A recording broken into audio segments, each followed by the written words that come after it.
नमस्कार प्रेक्षकांनो, मालिकांची दुनिया या चॅनलमध्ये तुमचे स्वागत आहे. मुरंबा या मालिकेमध्ये आपण बघणार आहोत की आता माही खूप खुश असते आणि तिचं बोलणं नयना ऐकते. त्यामुळे ती तिला विचारते, "काय झालं? काय बोलणं झालं फोनवर?" तेव्हा माही सांगते की नील आणि आम्ही लग्न करणार आहोत.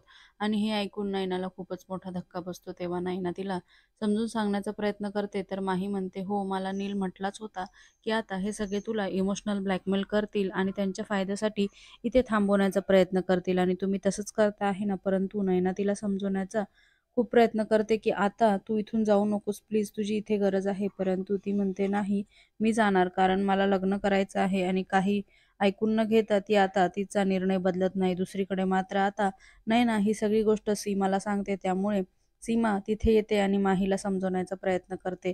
तेव्हा माही म्हणते, "तुम्ही पण असंच वागाल का?" तेव्हा ती म्हणते, "पण मी तुमच्यासाठी एकदा बनले होते ना रमा." तर सीमा म्हणते, की "तू आमच्यासाठी नाही, तुझ्या फायद्यासाठी रमा बनली होती."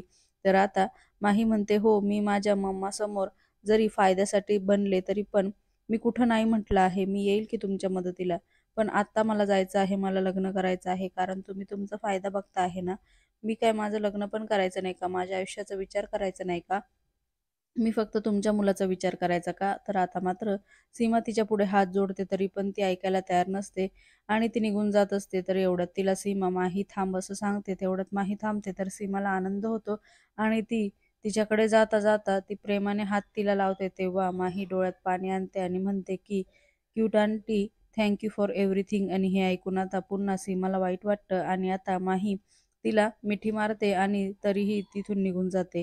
इकडे आता ती निघून गेल्यावर तिथे शशिकांत आणि नयना येतात आणि घडलेला सगळा प्रकार सीमा त्यांना सांगू लागते. तेव्हा मात्र शशिकांतला आता खूपच मोठा धक्का बसतो, की आता करायचं तरी काय? दुसरीकडे अक्षय मात्र आनंदला सांगतो, की काही झालं तरी मी आता भले दुसऱ्या शहरात मला जावं लागलं तरी चालेल, पण मी रमाचे पोस्टर आता सगळीकडे लावणार. आणि त्यामुळे तिथे असलेल्या काही लोकांना पण तो पोस्टर वाटतो आणि तिथे काही गुंड असतात आणि ते आता रमाबद्दल खूप वाईट बोलत असतात आणि त्यामुळे आता अक्षयला प्रचंड राग येतो. त्यामुळे तो त्यांच्यावर हात उगारतो आणि इकडे खूप जास्त गुंड असल्यामुळे ते अक्षयला सुद्धा मारतात.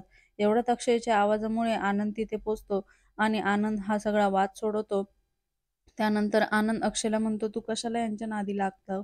तेव्हा अक्षय म्हणतो, "पण बोलतात बघ कसे." तेव्हा आनंद म्हणतो, "जाऊ दे, तू लक्ष देऊ नको." आणि असं म्हणून तो त्यांना तिथून घेऊन जातो. दुसरीकडे मात्र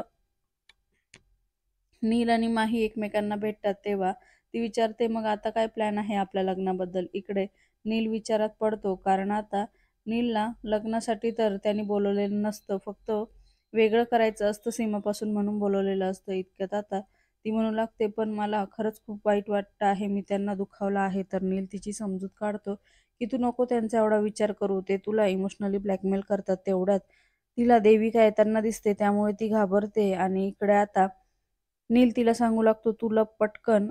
आणि तेव्हा मात्र आता देविकाचा पीए लोकेशन शोधत-शोधत नीलपर्यंत पोहोचतो आणि तो नीलला भेटतो. इतक्यातच देविका ही गाडीतनं उतरते. दुसरीकडे अभिजित खूप खुश असतो आणि आजीला सांगण्याचा प्रयत्न करतो, परंतु पुन्हा शांत होतो आणि आजी म्हणते, "तुला मला काही सांगायचं आहे का?" परंतु तो नकार देतो. दुसरीकडे देविका ही म्हणते, "इथेच लोकेशन आहे ना, मग शोध." आणि आता नील माहीला इथून पळून जाण्यासाठी सांगतो, तेव्हा माही तयार नसते.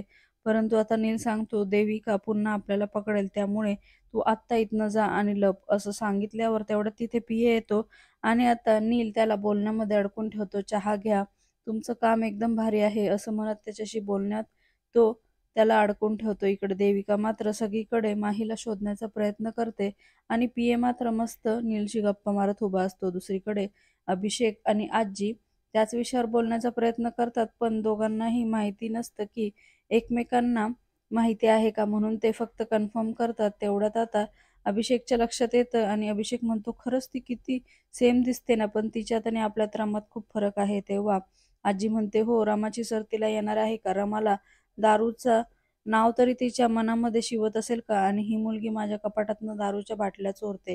तेव्हा अभि पुढे म्हणतो, "आणि तिची मराठी म्हणजे एवढी भयानक आहे ना, शी शी, ऐकायला पण फार आणि बोलायला पण फारच विचित्र आहे." तेवढ्यात शशिकांतला पण हे माहिती असतं, हे अभिजितला कळतं. इकडे आनंद अक्षयला सांगत असतो, "अरे मला माहिती आहे पोस्टर लावायचे आहे, पण जरा गाडी तर हळू चालवशील का नाही?" पण अक्षय मात्र ऐकायला तयार नसतो. तेवढ्यात एका ठिकाणी ते थांबतात आणि तिथे असलेल्या झाडांवर सुद्धा आता अक्षय पोस्टर लावत असतो. तेवढ्यात आता माही तिथे पळत येते आणि गाडीची डिक्की उघडी आहे हे बघते आणि त्या गाडीच्या डिक्कीमध्ये ती जाऊन लपते. त्यानंतर मात्र अक्षय आणि आनंद त्यांचं पोस्टरचं काम करून पुन्हा गाडीमध्ये बसतात आणि गाडी तिथून घेऊन जातात. इकडे देविका धावतच येते, परंतु तिला कुठेही माही दिसत नाही. त्यामुळे ती स्वतःशीच बडबड करते, की कुठे गेली ही मुलगी आणि आजही माझ्या हातातनं निसटली. असं म्हणून ती रागातच तिथून जाते आणि नीलला बघितल्यावर लगेचच म्हणते, "कुठे आहे माही?" तर आता तिचा पीए म्हणू लागतो, "हे बघा मी त्याला पकडून ठेवलं आहे." तर नील म्हणतो, की "मला काय माहीत कुठे आहे माही?" देविका म्हणते, "मला माहीत आहे तूच तिला लपवलं आहे." तेव्हा तो म्हणतो, की "नाही, माझ्यासोबत आत्ता दुसरी मुलगी होती." परंतु त्याचा पीए म्हणतो, की "नाही मॅडम, माहीच होती." आणि आता देविका म्हणते, "मला माहिती आहे तू किती खोटं बोलला तरी तूच तिला लपवलेलं आहे आणि काही झालं तरी मी कुठल्याही कंडिशनमध्ये तिला शोधून काढेल." दुसरीकडे मात्र आता अक्षय घरी पोहोचतो आणि आनंद मात्र त्याला हळू चल असं सांगत त्याला हळू तो घरामध्ये नेत असतो. कारण त्याला आता लागलेलं पण असतं. इतक्यात आता संधीचा फायदा घेऊन लगेचच माही डिक्कीतनं उतरते आणि उतरल्यावर तिच्या लक्षात येतं, की आपण पुन्हा मुकादमांच्या घरी आलेलो आहे. त्यामुळे ती वैतागते आणि हळू पुन्हा आता गेस्ट हाऊसच्या दिशेने जाऊ लागते. तेवढ्यातच तिला समोर सीमा दिसते आणि सीमाला बघून ती अचानकच तिथे थांबते आणि घाबरते आणि जोरातच "क्यूट आंटी" असं म्हणते. तेव्हा आता सीमा तिला म्हणते, "काय झालं? झालं का? पळून जायची हौस पूर्ण झाली? बघितलंस ना, शेवटी तुझं नशीब तुला इथंच आणून ठेवतं आहे." आणि तेव्हा लगेचच माही म्हणते, "म्हणजे?" तर आता सीमा म्हणते, "चल सांगते तुला म्हणजे काय." आणि असं म्हणून ती माहीला तिथून घेऊन जाते. येणाऱ्या भागामध्ये आपण बघणार आहोत की आता मात्र सीमा माहीला त्याच ठिकाणी घेऊन जाते जिथे रमाचा ॲक्सिडेंट झालेला असतो आणि त्या ठिकाणी गेल्यावर मात्र आता माहीचा सगळा प्रकार लक्षात येतो आणि तिच्या डोळ्यात पाणी येतं. इकडे मात्र सीमा सांगू लागते की ही जागा नीट बघ आणि तुला माहिती नाही माझा अक्षय रोज इथे येतो आणि इथे येऊन रोज रडतो. तेव्हा मात्र आता माहीला खूप वाईट वाटतं कारण तिच्या लक्षात येतं की रमाचा ॲक्सिडेंट हा आपल्याच गाडीमुळे झालेला आहे, आपल्याच गाडीमुळे झालेला आहे आणि आपणच त्याची जबाबदार आहे. पुढे मात्र सीमा सांगू लागते, की कोणीतरी माझ्या रमाला इथून उडवलेलं आहे आणि तिचा अपघात केलेला आहे. त्यामुळे माझा मुलगा इथे येऊन रोज रडत असतो. इकडे मात्र आता रमा म्हणून असं ती सांगू लागते रमाबद्दल. तेवढ्यातच ती माहीला माही असा आवाज देते. तर लगेचच माही म्हणते, "माही नाही रमा म्हणा. आजपासून मी तुमची रमा आहे." असं म्हटल्यावर आता तिला ती प्रेमाने जवळ घेते. दुसरीकडे मात्र लगेचच रमाला शुद्ध येते आणि खरी रमा मात्र शुद्धीवर आल्यावरती जोरात जेव्हा उठून उभी राहते, तेव्हा ती अक्षय म्हणून असं जोरात आवाज देते. इकडे आता माही रमा बनायला तयार झाली असते म्हणून सीमा खूप खुश असते आणि दुसरीकडे खरी रमा सुद्धा जिवंत असते आणि आता ती शुद्धीवर सुद्धा आलेली असते.